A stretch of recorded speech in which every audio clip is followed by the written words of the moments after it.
नमस्कार ज्ञान योद्धाओं, युद्धों से शांति तक में आपका स्वागत है, जहां हम साथ चलते हैं युद्ध से शांति की ओर। मैं हूं आपका नाम, आपके इस सफर का अनुयायी और आपका अनुसरण करने वाला हूं। आज हम इस महाकाव्य फिल्म में प्रवेश करेंगे, जो सिर्फ एक कहानी नहीं है, बल्कि भक्ति, शक्ति और गहरे उपदेश का एक अद्वितीय रूप है। महोदय और महोदय, कृपया करके तैयार रहिए हनुमान के लिए। इस ग्रीष्मकालीन कथा में हम देखते हैं भक्ति और साहस का संगम, प्रभु हनुमान के रूप में एक प्रतीक जो अनुपम शक्ति और अनवरत समर्पण की प्रतिष्ठा है। लेकिन इस कहानी में है कुछ और भी जो हमारी दृष्टि में छुपा हुआ है। हनुमान सिर्फ एक फिल्म नहीं है, यह जीवन के मौल्यवान सिक्कों का खजाना है। हनुमान के सामना की गई कठिनाइयों से लेकर उनके द्वारा हमारे सामने रखे गए ज्ञान तक, हर एक दृश्य में छुपा है अनमोल सिक्कों का खजाना।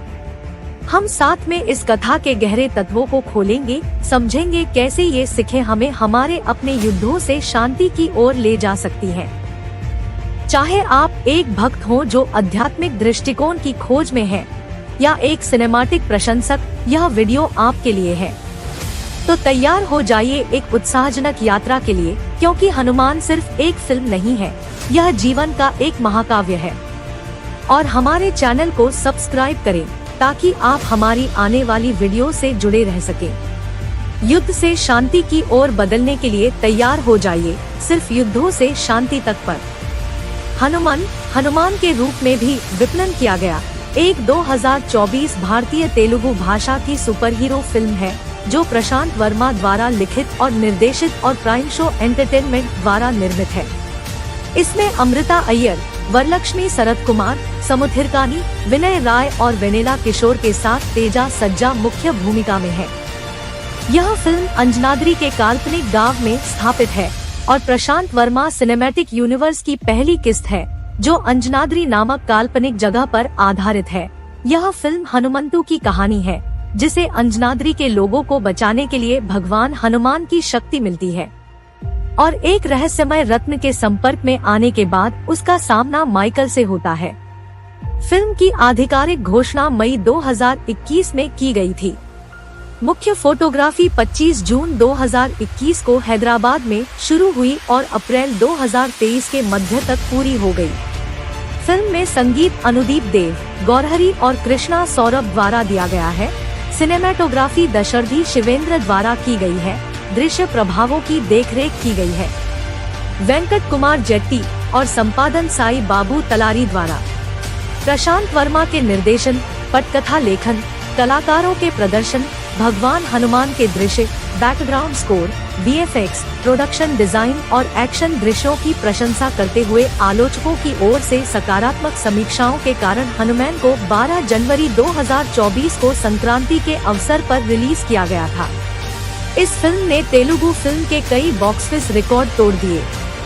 फिल्म ने 290 रुपए 5 पैसे करोड़ से अधिक की कमाई की है और यह 2024 की सबसे ज्यादा कमाई करने वाली भारतीय फिल्म, 2024 की सबसे ज्यादा कमाई करने वाली तेलुगु फिल्म और दुनिया भर में 8वीं सबसे ज्यादा कमाई करने वाली तेलुगु फिल्म बन गई है। एक अगली कड़ी विकास में है। 1998 में सौराष्ट्र में एक युवा माइकल सुपर हीरो के प्रति जुनूनी है और अक्सर सुपर हीरो का रूप धारण कर लेता है।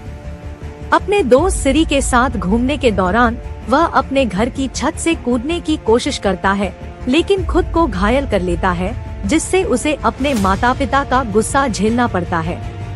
थोड़ी देर बाद माइकल को अपने माता पिता को उनके घर के अंदर आग में मरते हुए देखते हुए दिखाया गया है। वर्तमान समय में सिरी के नवाचारों की मदद से माइकल, जो अब मुंबई में एक प्रशंसित सुपर हीरो है, खुद को मेगा मैन नाम देता है और लुटेरों को मारते हुए चोरी के प्रयास को विफल कर देता है, लेकिन इस प्रक्रिया में घायल हो जाता है। उसकी चोटें उसे एक ऐसी शक्ति पाने के लिए लालायित करती है, जो उसे एक वास्तविक और दुर्जय सुपर हीरो बना दे। अंजनाद्री एक डायस्टोपियन बस्ती पॉलीगर गजपति के अत्याचार से पीड़ित है। अंजनाद्री में एक छोटा चोर हनुमंतु मीनाक्षी पर बहुत बड़ा क्रश है। वह लगातार गजपति के उत्पीड़न का मुकाबला करती है, जिससे वह उस पर झूठा डाकू हमला करने के लिए प्रेरित होता है। हनुमंतु घात को टालने और मीनाक्षी को बचाने में सफल हो जाता है, लेकिन गंभीर रूप से घायल हो जाता है और समुद्र में गिर जाता है। पानी के अंदर उसे एक अजीब सा चमकता हुआ रत्न हाथ लग जाता है। इस बीच मीनाक्षी अपने उद्धारकर्ता की पहचान उजागर करने के लिए उत्सुक रहती है, जो बचपन से उसकी सहायता कर रहा है। हनुमंतु गंभीर घावों के कारण बेहोश पाया जाता है, लेकिन मणि के कारण चमत्कारिक रूप से ठीक हो जाता है, जिससे उसकी बड़ी बहन अंजम्मा और सबसे अच्छी दोस्त काशी आश्चर्यचकित हो जाती है।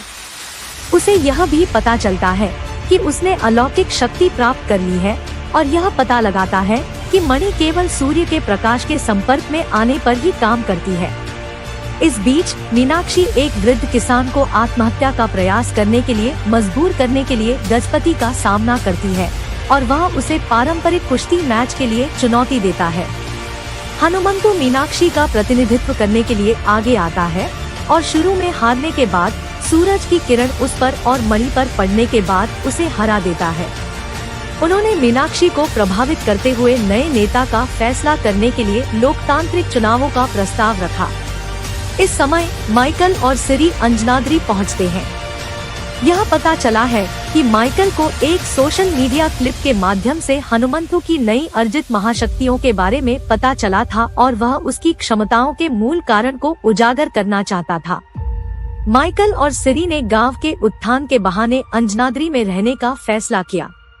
माइकल ने हनुमंतु को अपनी शक्तियों का उपयोग करने के लिए उकसाने के लिए एक क्रेन ढहाने की साजिश रची, लेकिन हनुमंतु ने एक आदिवासी मुखौटे का उपयोग करके मणि को छिपा दिया।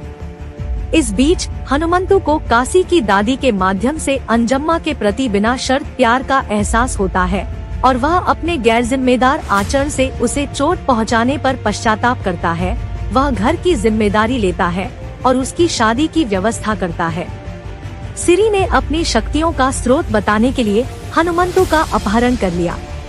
माइकल दूर से पूछताछ को देखता है और मणि की क्षमता का पता लगाता है, क्योंकि हनुमंतु मुक्त हो जाता है और सभी गुंडों की पिटाई करता है।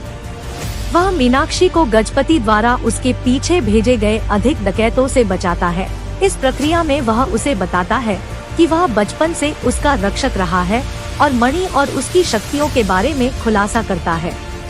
वे एक दूसरे के लिए अपनी भावनाओं का इजहार भी करते हैं। वह गजपति को भी ठीक करता है, उसे आगामी चुनावों में खड़े होने के लिए प्रोत्साहित करता है और उसे मीनाक्षी से दूर रहने की चेतावनी देता है।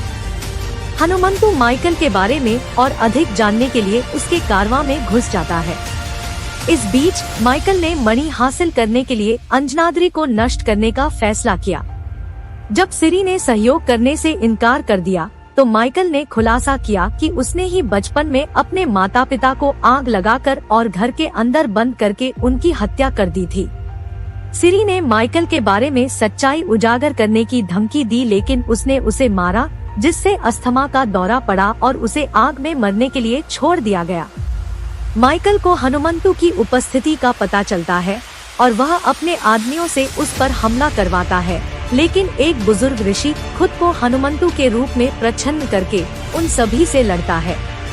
अंजम्मा की शादी के दिन माइकल ने हनुमंतु पर उसके पैसे और पैतृक रत्न लूटने का आरोप लगाया।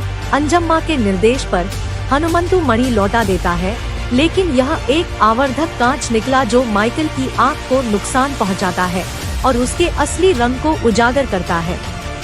जैसे ही हनुमंतु मणि के बारे में ग्रामीणों को बताता है, माइकल अपने गुर्गों को उसे मारने का निर्देश देता है, लेकिन अंजम्मा अपने भाई के लिए लड़ती है और इस प्रक्रिया में गोली मार देती है, जिससे उसकी मौत हो जाती है।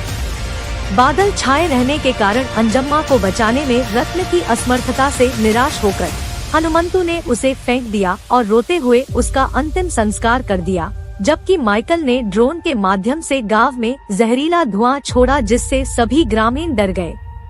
उसकी साजिश का पता चलने पर मीनाक्षी हनुमंतु को ढूंढने के लिए दौड़ती है, लेकिन गांव को बचाने की जिम्मेदारी से उसका मोहभंग हो जाता है। बुजुर्ग ऋषि आते हैं और खुद को विभीषण बताते हैं। विभीषण ने खुलासा किया कि भगवान हनुमान ने मणि प्राप्त करने के लिए स्वयं हनुमंतु को चुना, जिसमें उनके रक्त की एक बूंद शामिल थी। इस प्रकार उन्हें स्वयं हनुमान के समान शक्तियां प्रदान की गई। नई प्रेरणा के साथ हनुमंतु ने माइकल के पीछे जाने का फैसला किया। उसके साथ सिरी भी शामिल है, जिसे उसने आग से बचाया था, और गजपति और उसके लोग भी। वे माइकल और उनके आदमियों से लड़ते हैं, लेकिन इस प्रक्रिया में स्वयं पंगु हो जाते हैं। याद करने के बाद हनुमंतु ने अपने पक्षाघात पर काबू पा लिया। जम्मा ने उससे अंजनाद्री की रक्षा करने के लिए कहा। एक बंदर हनुमंतु मणि को उछाल देता है, जो फिर माइकल पर हावी होने में कामयाब हो जाता है।